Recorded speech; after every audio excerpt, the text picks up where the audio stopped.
परिवार में रहने वाला 4 सदस्य, चारों के पास मोबाइल है, लगता है कि घर में कोई है ही नहीं।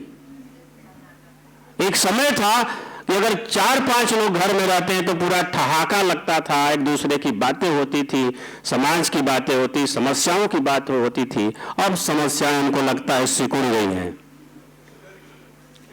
समस्याएं भी हमसे जो है अब डर रही है कि तो समस्या खुद ही बैठा हुआ है, हम कहां जाएं उस समस्या के पास।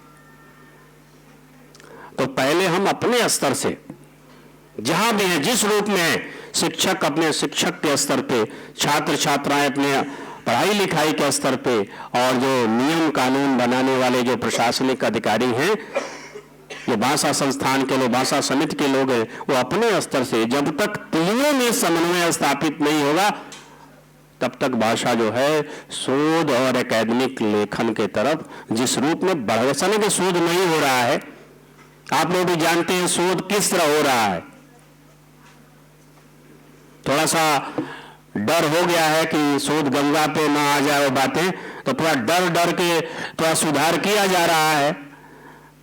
इसके पहले शोध गंगा नहीं था तो बस ऊपर का कवर बदल जाता था, रिसर्च ये कहीं साहित्यकार पे कम से कम 20 लोग रिसर्च कर लिया करते थे।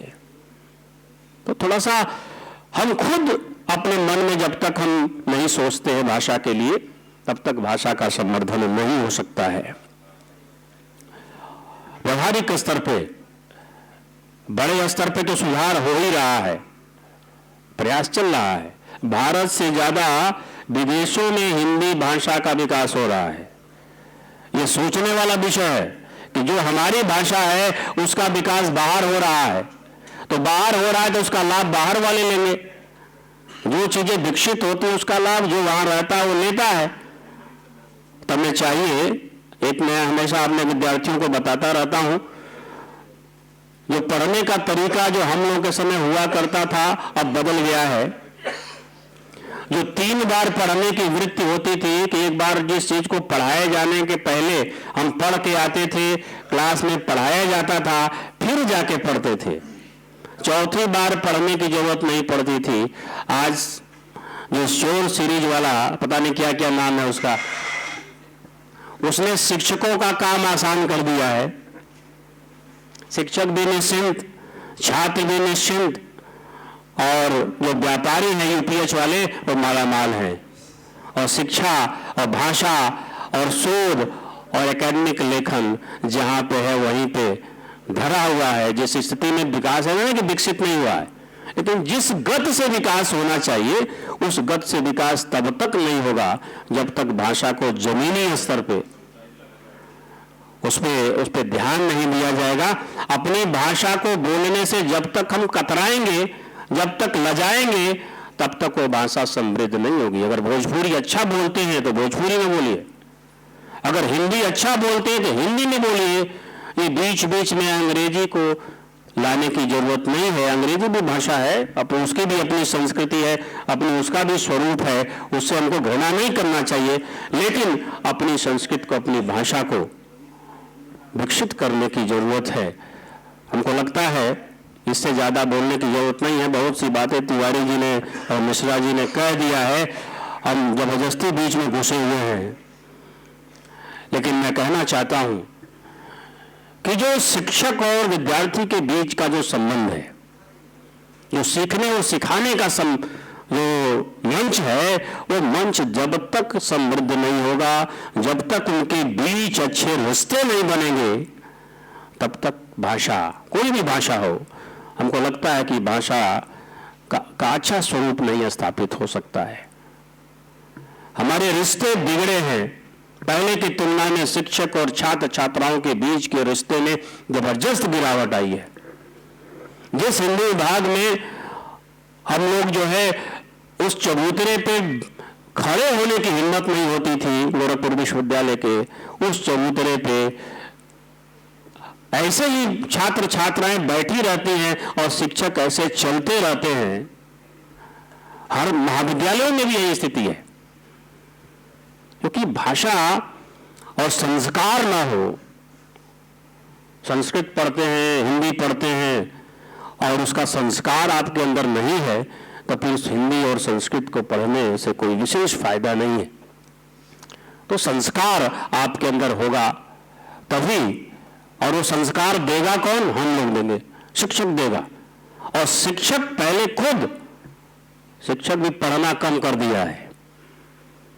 इस मोबाइल ने, इस इंटरनेट की दुनिया ने हमें किताबों से दूरी बना दी है। तो पहले हम लोग सुधरेंगे तब तो विद्यार्थी सुधरेंगे। पहले सुधार हमको करना है, तब हम विद्यार्थियों को कहने लायक होंगे। तो मेरा निवेदन है, क्योंकि सब बड़े हैं, कुछ लोग बड़े बैठे हुए, मैक्सिमम बड़े ही होंगे, कुछ लोग हमसे छोटे होंगे। मैं निवेदन करता हूं इस कार्यशाला की समाप्ति के बाद इस महाविद्यालय में एक ऐसा वातावरण बने जिससे, ऐसा नहीं कि नहीं है, लेकिन एक ऐसा वातावरण बने कि जिससे जो कमियां भाषा के स्तर पे, अध्ययन अध्यापन के स्तर पे हो रही है, जिसकी चर्चा करनी पड़ रही है, ऐसा लगता है कि भाषा खतरे में है, वो खतरे को हम ही दूर कर सकते हैं। तो एक वातावरण अच्छा बनाया जाए ताकि शिक्षक और विद्यार्थियों के बीच का जो संबंध है वो एक बार फिर विकसित हो सके, अच्छा हो सके, जिससे हमारी भाषा जो है शोध और अकादमिक लेखन के स्तर तक पहुंच जाए। बहुत बहुत धन्यवाद।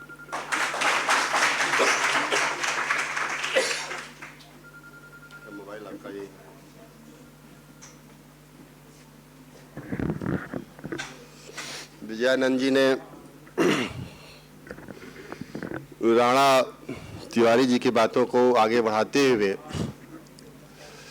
हिंदी की जो वास्तविक चिंता है, जो उसका व्यवहारिक स्वरूप है, उस पर प्रकाश डाला और अपने अंदर की जो आंतरिक भारतीय भाषाओं, खासतौर से हिंदी क्षेत्रों की जो कमियां हैं, उसको दूर करने का अपना सुझाव दिया। इसके लिए विजयानंद भाई को बहुत बहुत धन्यवाद।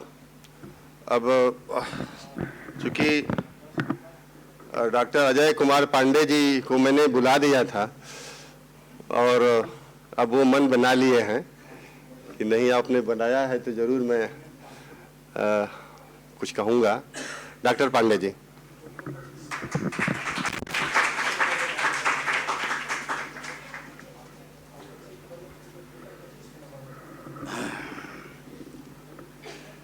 धन्यवाद सर।